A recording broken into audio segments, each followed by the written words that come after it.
حضرت عائشہ رضی اللہ عنہا نے بیان کیا کہ رسول اللہ صلی اللہ علیہ وسلم پر وحی کی ابتدا سونے کی حالت میں سچے خواب کے ذریعے ہوئی۔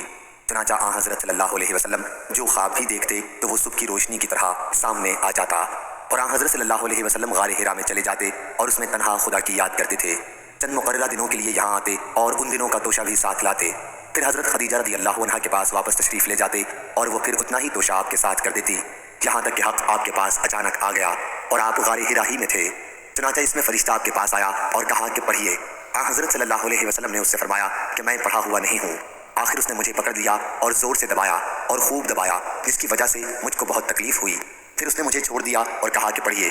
آپ صلی اللہ علیہ وسلم نے پھر وہی جواب دیا کہ میں پڑھا ہوا نہیں ہوں۔ اس نے مجھے ایسا دبایا کہ میں بے قابو ہو گیا، یا انہوں نے اپنا زور ختم کر دیا اور پھر چھوڑ کر اس نے مجھ سے کہا پڑھیے اپنے رب کے نام سے جس نے پیدا کیا ہے، الفاظ معلم یعلم تک۔ پھر جب آپ صلی اللہ علیہ وسلم حضرت خدیجہ رضی اللہ عنہا کے پاس آئے تو آپ کے مونڈھوں کے گوشت ڈر کے مارے پھڑک رہے تھے۔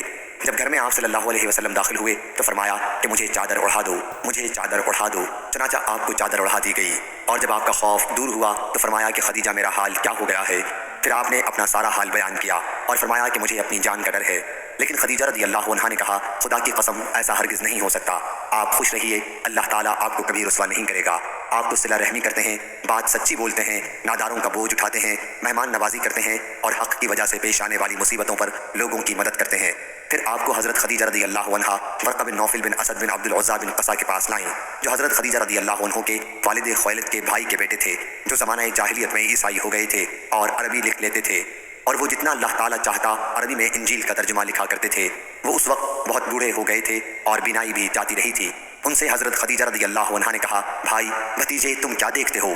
حضرت صلی اللہ علیہ وسلم نے جو دیکھا تھا وہ سنایا تو ورقہ نے کہا کہ یہ تو وہی فرشتہ جبریل علیہ السلام ہے جو موسیٰ علیہ السلام پر آیا تھا، کاش میں اس وقت جوان ہوتا جب تمہیں تمہاری قوم نکال دے گی اور زندہ رہتا۔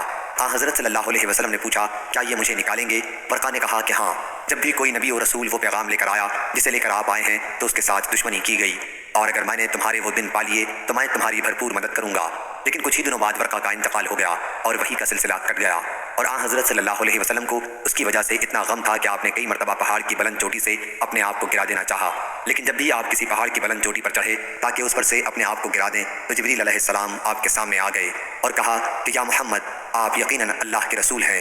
اس سے حضرت صلی اللہ علیہ وسلم کو سکون ہوتا اور آپ واپس آ جاتے۔ لیکن جب وہی زیادہ دنوں تک رکی رہی تو آپ نے ایک مرتبہ اور ایسا ارادہ کیا، لیکن جب پہاڑ کی چوٹی پر چڑھے تو حضرت جبریل علیہ السلام سامنے آئے اور اسی طرح کی بات پھر کہی۔ حضرت ابن عباس رضی اللہ عنہ نے کہا سورہ انعام میں لفظ فالق الاصباح سے مراد ان میں سورج کی روشنی اور رات میں چاند کی روشنی ہے۔ صحیح بخاری حدیث نمبر 6982۔